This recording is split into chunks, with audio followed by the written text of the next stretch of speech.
Hello students, welcome to my channel math simplified. आज हम लोग हाइपोथेसिस में जेड टेस्ट के ऊपर कुछ प्रॉब्लम सॉल्व करेंगे। तो आइए स्टार्ट करते हैं। फर्स्ट प्रॉब्लम है a random sample of 400 tins of vegetable oil labeled 5 kg net weight has a mean net of 4.98 kg with a standard deviation of 0.22 kg. Do we reject the hypothesis of net weight of 5 kg per tin on the basis of this sample at 1% level of significance? आइए इसका solution देखते हैं। सबसे पहले हम लोग को ये चेक करना है कि किस चीज पे हम लोग को टेस्ट करना है। तो नेट वेट जो हमारा 5 kg है इस पे टेस्ट करना है। तो हम लोग सबसे पहले जो नल हाइपोथेसिस है H0, इसमें लेंगे μ0 इज इक्वल टू 5 kg। अब यहाँ जो सैंपल है उसका मीन है 4.98 kg, तो ये सैंपल है, इसका मीन है 4.98 kg। μ0 5 kg है, स्टैंडर्ड डेविएशन पॉपुलेशन का 0.22 kg है और सैंपल साइज है 400 का। तो इसमें हम लोग पहले जेड स्कोर निकाल लेते हैं कि क्या होता है। डायग्राम में आप देख रहे हैं ये मीन है, X bar is equal to 4.98 और यहाँ पे 5 kg का जो वेट है ये कम भी हो सकता है और ज्यादा भी हो सकता है। तो इसलिए ये टू टेल का प्रॉब्लम है।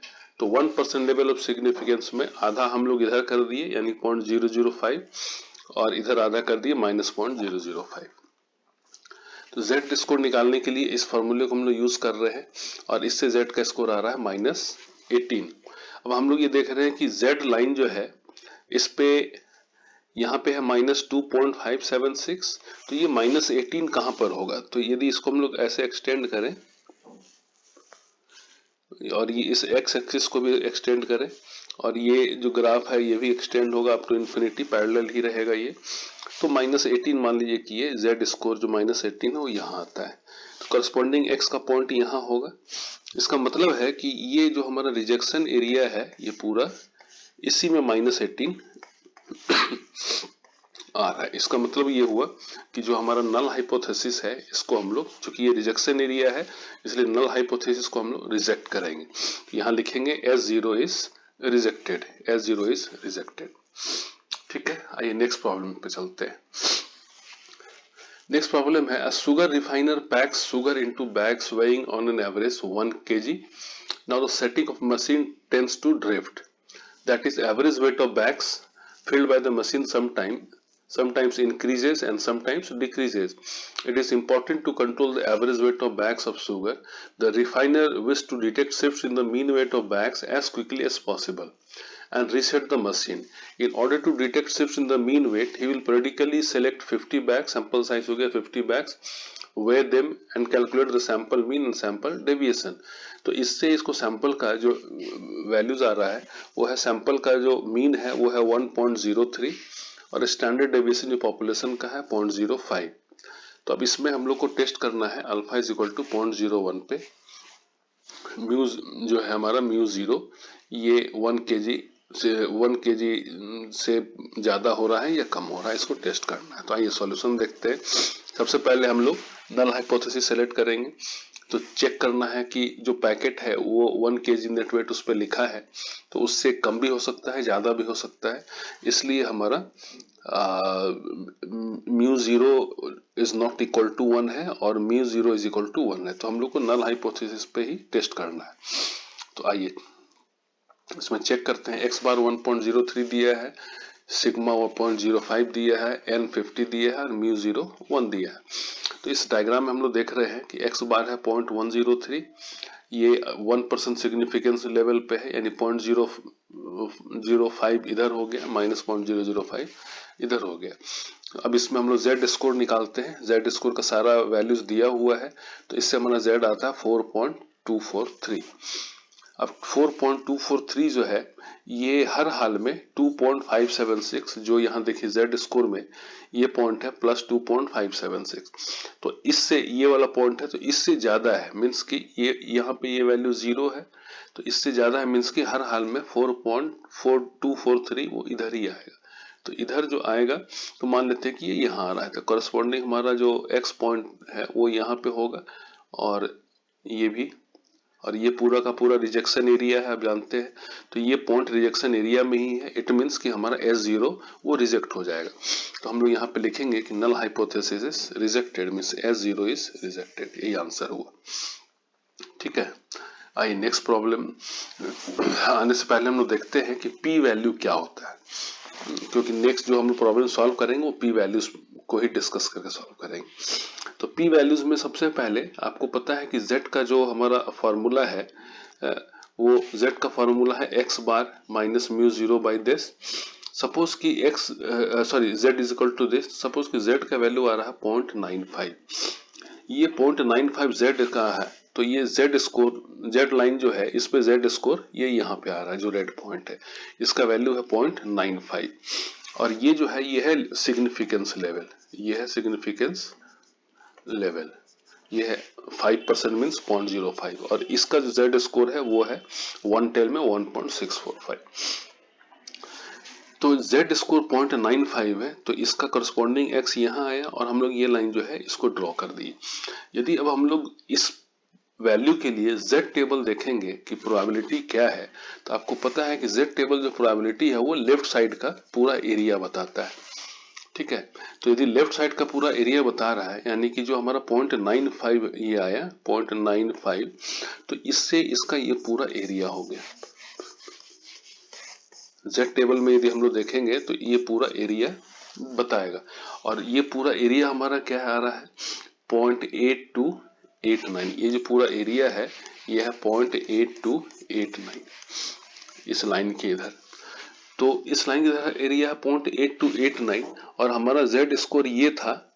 तो इसके इधर का जो पूरा एरिया बचेगा, इधर का इस एरिया का वैल्यू क्या होगा, तो आपको पता है कि टोटल प्रोबेबिलिटी 1 होता है, और इस एरिया का प्रोबेबिलिटी जो है इधर माइनस इन्फिनिटी तक ये आ रहा है 0.8289। तो 1 में यदि माइनस कर देंगे तो हमारा ये वाला जो वैल्यू है ये वैल्यू आ जाएगा। ठीक है, ये पूरा जो ग्रीन एरिया है इसका वैल्यू आएगा, तो इस ग्रीन एरिया का वैल्यू आ रहा है 0.1711।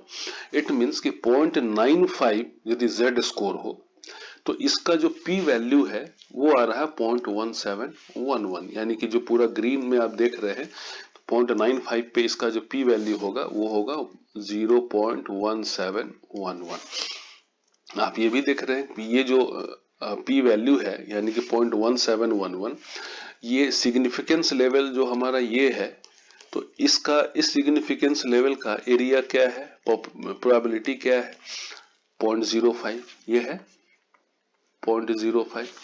इसका मतलब है कि 0.1711 हर हाल में ग्रेटर है 0.05 से। ठीक है, वो यहाँ फिगर से भी आपको दिख रहा है कि ये जो ये फिगर ये पूरा है हमारा P वैल्यूज, ये वाला पूरा, और यहाँ से केवल यहाँ तक है सिग्निफिकेंस लेवल। ठीक है, तो इसको हम लोग यूज करेंगे नेक्स्ट प्रॉब्लम के लिए। तो आइए अब देखते हैं एप्लीकेशन ऑफ हाइपोथेसिस टेस्टिंग क्या चीज होता है। तो एप्लीकेशन ऑफ हाइपोथेसिस में हम लोग जो है सबसे पहले टेस्ट स्टैटिस्टिक निकालेंगे। अभी तक हम लोग देख रहे थे जो टेस्ट स्टैटिस्टिक है Z, इसका फॉर्मूला है ये x bar minus mu 0 upon standard deviation by square root of n। अब हम लोग इसको चेंज कर देंगे पैरामीट्रिक फॉर्म में। तो पैरामीट्रिक फॉर्म में मीन्स कि जो भी हमारा क्वेश्चन होगा उसमें x बार या म्यू 0 इस टाइप से कोई आंसर क्वेश्चन में दिया नहीं रहेगा, बल्कि उसकी जगह पे प्रोपोर्शन दिया रहेगा, पैरामीटर दिया होगा। तो पैरामीटर दिया रहता है, तो हम लोग फिर Z का स्कोर का जो फॉर्मूला है उसमें इसको इससे रिप्लेस कर देते हैं। ये है P caret minus P0 under root P0 Q0 divided by n। अब यहाँ P कैरेट P0 क्या है, तो P caret denote the sample proportion, ये जो सैंपल प्रोपोर्शन है वो दिखा रहा है, सैंपल का प्रोपोर्शन दिखा रहा है, और P0 जो है ये दिखा रहा है थ्योरेटिकल प्रोपोर्शंस। ठीक है, P0 दिखा रहा है थ्योरेटिकल प्रोपोर्शन, जो मतलब यूनिवर्सल ट्रूथ है उस टाइप से वो थ्योरेटिकल प्रोपोर्शन हो गया, और P0 है सैंपल प्रोपोर्शन।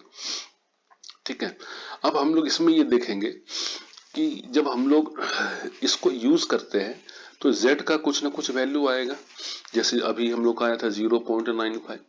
इस पे हम लोग Z स्कोर पे हम लोग प्रोबेबिलिटी निकाल लेंगे, या बोलिए P वैल्यू निकाल लेंगे, प्रोबेबिलिटी को 1 से माइनस कर देंगे P वैल्यू आ जाएगा। और उस p वैल्यू का जो मेजरमेंट होगा, जो p का जो वैल्यू होगा, उसके बेस पे हम लोग डिसीजन लेंगे कि हम लोग को नल हाइपोथेसिस रिजेक्ट करना है या एक्सेप्ट करना है। तो उसमें इस 4 को आपको थोड़ा याद रखना पड़ेगा। यदि p का p वैल्यू जो है, यदि इस पे p वैल्यू 0.01 से इक्वल और लेस होता है तो ये हाईली सिग्निफिकेंट होगा। तो इस केस में हम लोग H0 को रिजेक्ट कर देंगे। यदि p वैल्यू 0.05 से लेस या इक्वल होता है तो इसमें ये सिग्निफिकेंट है, यानी कि कोई प्रूफ नहीं है S0 को रिजेक्ट करने का, तो यहाँ पर S0 इज नॉट रिजेक्टेड। फिर यहाँ पर यदि p value less than equal to 0.1 आता है, मार्जिनली सिग्निफिकेंट है, यहाँ भी हम लोग कह सकते हैं कि S0 इज नॉट रिजेक्टेड। और p वैल्यू नॉट सिग्निफिकेंट है, 0.10 है, यहाँ तो हर हाल में S0 नॉट रिजेक्टेड होगा। ठीक है, यानी कि एक ही केस है जहां की S0, मोटा मोटी एक ही केस है जहां S0 रिजेक्ट होगा। बाकी 3 में लगभग डिपेंड करता है, बहुत रेयर चांस होगा कि एक्सेप्ट करेंगे S0 को, H1 को, बल्कि इस 3 पे हम लोग हर हाल में नल हाइपोथेसिस को रिजेक्ट ही एक्सेप्ट ही करेंगे, केवल रिजेक्ट करेंगे इस केस में, 0.01 के केस में।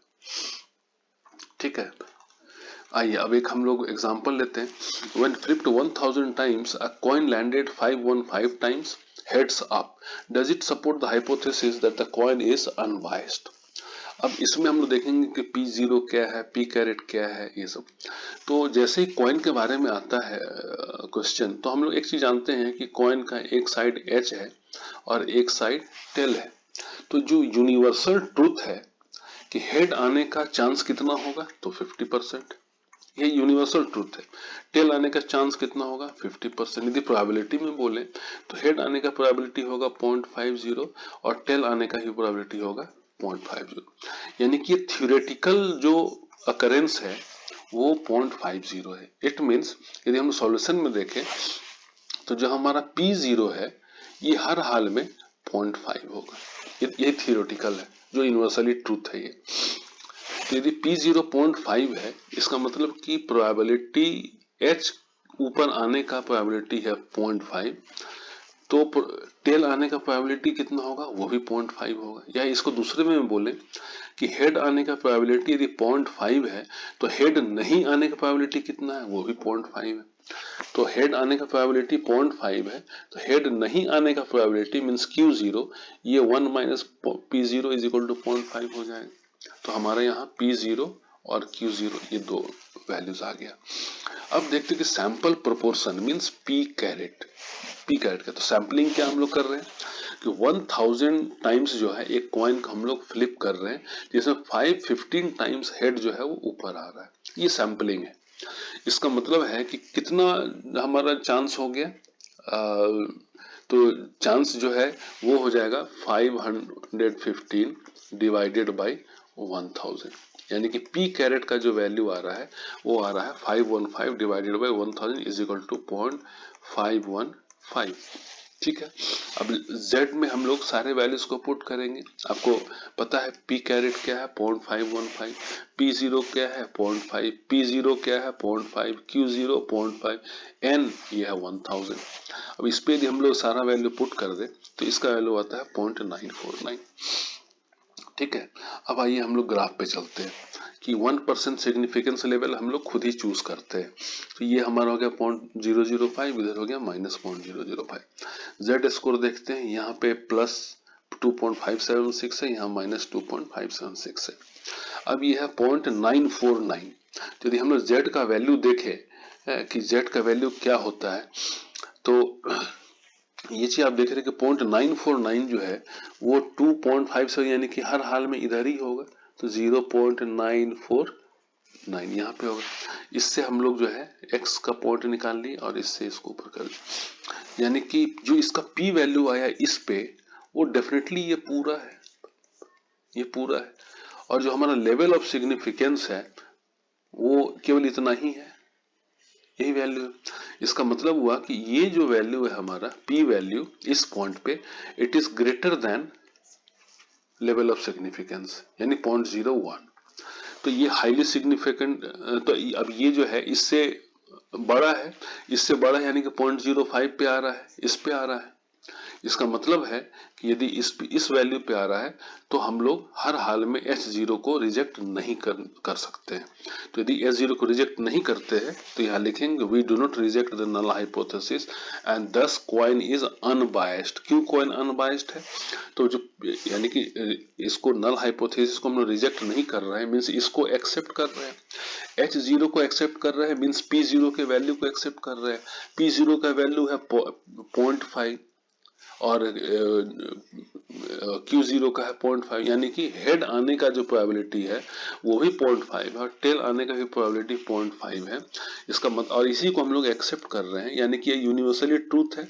तो ये नल हाइपोथेसिस को एक्सेप्ट करने से 0.5 को एक्सेप्ट कर रहे हैं और 0.5 को एक्सेप्ट कर रहे हैं, यानी कि कॉइन जो है वो अनबायस्ड है, यानी वो पूरा का पूरा सिमेट्रिकल है दोनों सरफेस साइड से, राइट। आइए नेक्स्ट प्रॉब्लम करते हैं। While throwing 5 die 40 times, a person got success 25 times. Getting a 4 was called a success. Can we consider the difference between expected value and observed value as being significantly different? तो अब ये देखिए कि 5 dice है और उसको 40 times वो throw कर रहा है, जैसे 25 बार जो है किसी न किसी एक डाइस के ऊपर में 4 आता है। तो अब हम लोग ये देख रहे हैं कि सबसे पहले P0 हम लोग कैलकुलेट करेंगे, जो यूनिवर्सली ट्रूथ होगा वो P0 क्या होगा। सबसे पहले डाइस देखिए कि ये क्या होता है, ये हमारा है डाइस, इसके ऊपर 4 आ रहा है। तो यदि इसके ऊपर 4 आ रहा है तो हम लोग देखते हैं कि इसमें तो टोटल 6 सरफेसेस है। तो यदि 4 का ऊपर आने का प्रोबेबिलिटी कितना होगा, तो 4 जो है वो एक ही सरफेस पे है, टोटल है 6 सरफेसेस, ठीक है। तो प्रोबेबिलिटी जो है वो 4 ऊपर आने का जो है वो होगा 1/6, राइट। और जो बाकी 5 सरफेसेस है उनका ऊपर आने का, बाकी 5 सरफेसेस मीन्स कि जिसपे एक ही पॉइंट बना होगा, किसी पे 2 पॉइंट्स बना होगा, यहाँ 4 पॉइंट्स है, किसी पे 3 बना होगा, कहीं 5 बना होगा, कहीं 6 बना होगा, यानी कि इस 5 के ऊपर आने का जो चांस है आउट ऑफ 6 सरफेसेस वो डेफिनेटली 5/6 होगा, राइट। यदि 5/6 होगा, अब यहाँ पर हम लोग को केवल एक डाइस नहीं दिया है, यहाँ पे हम लोग को जो है सो ये आउट ऑफ 5 डाइस दिया है, यानी कि ये 5 डाइस है हमारे पास। तो जैसे यहाँ पर एक के ऊपर 4 आ रहा है, यहाँ 5 5 6 2, तो ये इसको हम सक्सेस बोल रहे हैं। Getting a 4 was called success, यानी एक 4 यदि ऊपर आता है तो इसको हम लोग सक्सेस बोलते हैं। अब एक 4 आ रहा है 5 डाइस से, तो इसका प्रोबेबिलिटी हम लोग पहले निकालना चाहेंगे, ठीक है, कि P0 हमारा क्या है। तो आइए P0 कैसे निकालेंगे। अब देखिए, आप देख लिए कि 5 डाइस में एक किसी भी एक के ऊपर यदि 4 आ जाए तो उसका प्रोबेबिलिटी है 1/6 और बाकी जो है उसका प्रोबेबिलिटी 5/6। जस्ट आप देखें ये दो चीज, ठीक है। लेकिन है यहाँ 5 डाइस, तो हम लोग 5 डाइस में केवल यही 4 डाइस है जिसके ऊपर हम लोग को मेनली देखना है, ठीक है। इसके ऊपर तो 4 आ रहा है, कभी ये हो सकता है कि इसके ऊपर 4 आ जाए और इस पे 5 आ जाए, यानी लेकिन फिक्स कर रहा है कोई एक डाइस, एक न एक डाइस के ऊपर 4 आ ही रहा है। तो जिस पे भी 4 आ रहा है उसका प्रोबेबिलिटी 1/6 है, और कितने डाइस पे उसको आना है तो केवल एक डाइस पे। बाकी जो हमारा है 4, बाकी जो डाइस है उस पे प्रोबेबिलिटी आने का क्या होगा 5/6। कितने डाइस पे आ रहा है, 4 डाइस पे आ रहा है, और उसी 4 के लिए हम लोग कॉम्बिनेशन लेंगे 5C4, ठीक है। तो ये हो गया हमारा P0 का वैल्यू, ये हो गया P0 का वैल्यू। अब इसको हम लोग निकालते हैं कि क्या वैल्यू आता है। तो P0 यदि हम लोग करें तो 0.4019, तो P0 आ गया, यानी कि एक 5 डाइस को थ्रो करने में किसी एक डाइस के ऊपर में 4 आए उसका प्रोबेबिलिटी 0.4019 है। तो नहीं होने का क्या प्रोबेबिलिटी है, तो 1 में माइनस कर दी, यानी कि 0.5981। तो P0 भी आ गया और Q0 भी आ गया। अब सैंपल क्या है, सैंपल हम लोग को ये बोल रहा है कि यदि कि 40 टाइम्स में 25 टाइम्स उसको सक्सेस मिलता है, तो हम लोग जो है सो P कैरेट कैसे निकालेंगे कि 25 टाइम्स इसको ऊपर 4 आ रहा है, 1 केवल सिंगल टाइम 4 आ रहा है, और ये 40 टाइम्स ये ट्रायल कर रहा है, यानी कि हमारा पी कैरेट हो गया 0.625। ठीक है, अब z का इससे हम लोग वैल्यू निकाल रहे हैं। z का आ गया 2.88, S0 आपको मालूम है और H1 भी आपको मालूम है। अब 2.88 z का आया, तो आइए हम लोग देखते हैं 2.88 जो है वो 1.1% सिग्निफिकेंस लेवल दिया है, जिसमें कि इससे आप देख रहे हैं कि ये 2 टेल प्रॉब्लम है, तो 2.57 से 2.88 ग्रेटर है। तो अब इस पे यदि हम लोग देखें कि ये 0.005 है, यहाँ -0.005 है, जो z एक्सिस है 2.576, ये कह रहा है कि इसका वैल्यू है 2.88, यानी कि 2.88 यहाँ आ रहा है। ठीक है, यानी कि इससे काफी जो है ये आगे है, और ये प्योरली रिजेक्शन एरिया में। तो यहाँ पर यदि हम लोग देखें कि जो p वैल्यू है, p वैल्यू तो फिर यहाँ से लेकर यही होगा, केवल ये होगा p वैल्यू, जब सिग्निफिकेंस लेवल 0.01 से भी कम है, यानी कि हाईली सिग्निफिकेंट हो गया। हाईली सिग्निफिकेंट हुआ, इसका मतलब है कि हम लोग p0 जो है उसको रिजेक्ट कर रहे हैं। H0 को हम लोग क्या कर रहे हैं, यहाँ पे यदि आ रहा है तो H0 को हम लोग रिजेक्ट कर रहे हैं, और H0 को यदि रिजेक्ट कर रहे हैं तो इसका रिजल्ट क्या हुआ कि ये P0 तो बताता है कि सारा डाइस अनबाइस्ड है, लेकिन इसी को हम लोग रिजेक्ट कर रहे हैं, यानी कि आंसर आया हमारा कि डाइस जो है नॉट अनबाइस्ड है, डाइस जो है वो नॉट अनबाइस्ड है, तो 10 डाइस इज नॉट अनबाइस्ड, ये हमारा आंसर आ गया। ठीक है, आइए नेक्स्ट प्रॉब्लम करते हैं। Suppose it is claimed that in a very large batch of components about 10% of items contain some form of defect. It is proposed to check whether this proportion has increased, and this will be done by drawing randomly a sample of 150 components. काफी बड़ा sample है. In the sample, 20 are defectives. Does this evidence indicate that the true proportion of defective components is significantly larger than 10%? Test of significance is 0.05. तो यहाँ पर सबसे पहले solution में हम लोग क्या लेंगे कि जो H0 है नल हाइपोथेसिस, इसमें हम लोग को कह रहा है कि सिग्निफिकेंटली लार्जर देन 10%, यानी कि P0 हम लोग ले रहे हैं 0.1 इक्वल टू कर दे रहे हैं। इट मीन्स कि no change in proportion of defective. देख रहे हैं यहाँ पे 10% of items contain some form of defect, लेकिन P0 हम लोग ले रहे हैं कि no change in proportion of defective, यानी कि हर हाल में 10% ही डिफेक्टिव रहता है, उससे ज्यादा या कम नहीं होता है। राइट, तो अब ये हमारा H1 हो गया, क्योंकि लार्जर देन बोल रहा है टेस्ट करने के लिए, तो P इज ग्रेटर देन 0.10, यानी कि proportion of डिफेक्टिव्स has increased by 0.1, means कि 10% से ज्यादा इंक्रीज कर रहा है, यही चेक करना है। तो अब आप देखिए कि हम लोग पी कैरेट को कैसे निकालेंगे। तो 150 सैंपल लिया और उसमें 20 डिफेक्टिव्स आया, तो नंबर ऑफ सैंपल्ड कंपोनेंट्स है divided by this is equal to क्या आ रहा है हमारा 20 बाई 150 मीन्स 0.133। तो जो पी कैरेट है उसका वैल्यू आ गया 0.133। राइट, अब देख रहे हैं हम लोग कि P0 है 0.10, तो Q0 हमारा कितना आएगा 1 माइनस P0 मीन्स 0.90। अब हमारे पास P0 भी है, Q0 भी है, N भी है, P कैरेट भी है, तो हमारा Z का स्कोर क्या होगा, Z का स्कोर इस सारे को पुट कर देंगे तो आ गया हमारा 1.347। अब आइए ग्राफ में देखते हैं कि 0.05 वन टेल में राइट टेल पे टेस्ट करने कह रहा है, तो यहाँ पर इसका वैल्यू क्या आया 1.645, तो 1.347 कहाँ पे होगा, ये वाला वैल्यू होगा 1.347, इसका करस्पॉन्डिंग वैल्यू ये होगा, तो यहाँ पे आ गया ये। इसका मतलब है कि इसके इधर का जितना भी एरिया है यही पी वैल्यू हुआ, और ये पी वैल्यू ग्रेटर देन 0.05 है। राइट, तो इसका पी वैल्यू आ रहा है 0.901, इसका पी वैल्यू आ रहा है 0.901। अब ये देखिए ये जो है 0.05 से ग्रेटर है, यहाँ तो कह रहा है कि इससे लेस होना, यानी कि ये जो है ये कह रहा है कि हमारा 1.347 यानी कि पी वैल्यू जो है ये 0.05 से ग्रेटर है। इट मीन्स कि it is marginally significant, means there is no proof to reject null hypothesis. It means we accept null hypothesis. ठीक है, we have no evidence to reject the null hypothesis, therefore we accept null hypothesis.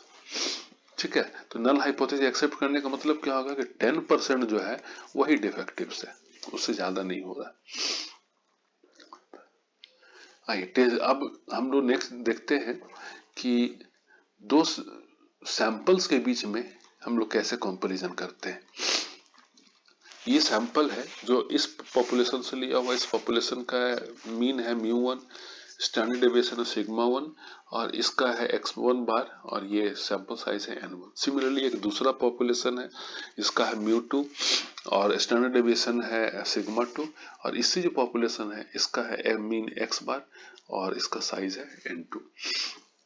ठीक है, तो इसमें हम लोग का जो फॉर्मूला है सिग्मा वो होगा σ1 square upon n1 plus σ2 square upon n2 whole square root, ये सिग्मा का वैल्यू है और z स्कोर का जो वैल्यू होगा वो होगा ये बस फॉर्मूला है, इसको आपको याद रखना है। इससे कुछ हम लोग इन्फरेंस निकालेंगे, वो इन्फरेंस क्या होगा वो देखिए कि σ1 और σ2 यदि सेम हो जाता है इसका मतलब है कि दोनों पॉपुलेशन सेम है, राइट। और दोनों पॉपुलेशन यदि सेम है तो फिर σ1 और σ2 भी सेम है। तो यदि दोनों पॉपुलेशन सेम है तो इसको यदि हम लोग हटा दें यहाँ से, क्योंकि μ1 माइनस μ2 0 हो जाएगा, तो केवल ये बच जाएगा।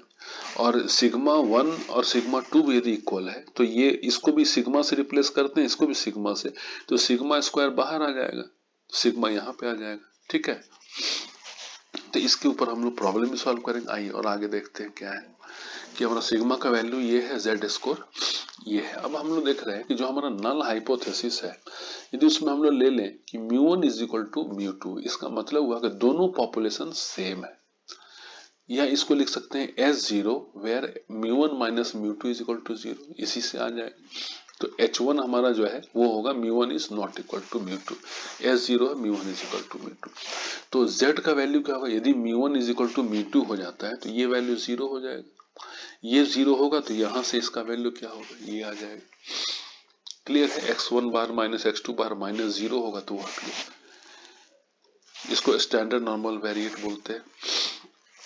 अब यदि हम लोग ये देखें कि जो दोनों पॉपुलेशन है यदि दोनों सेम हो जाता है, यदि μ1 इज इक्वल टू μ2 है, इट मीन्स कि दोनों पॉपुलेशन सेम है, और पॉपुलेशन यदि सेम है तो σ1 इज इक्वल टू भी σ2 होगा। इसको हम लोग एक अलग से सिग्मा का वैल्यू देते हैं।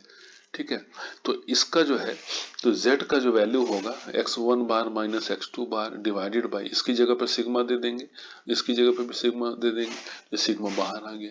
तो z का फाइनल वैल्यू क्या, यानी कि जब पॉपुलेशन सेम हो और उसी पॉपुलेशन से दोनों सैंपल बाहर हम लोग निकालें तो उस केस में z का वैल्यू ये होता है, राइट। और ये लेवल ऑफ सिग्निफिकेंस आपको मालूम है, ये है 1.96 सिग्मा लेवल पे, ये है 2.56 सिग्मा लेवल पे, ये है 3 सिग्मा लेवल पे। इसमें यदि हम लोग कह दें कि 95.45 पे तो ये 2 सिग्मा हो जाएगा, और इसी में कह दें 68.27 पे तो ये 1 सिग्मा हो जाएगा, राइट। चलिए आइए हम नेक्स्ट प्रॉब्लम देखते हैं। तो ये जो स्टैंडर्ड एरर है ये आप लोग देख लिए कि sigma under root 1 by n1 plus 1 by n2 है, यदि सेम पॉपुलेशन से हम लोग पॉपुलेशन से ड्रॉ करते हैं तब।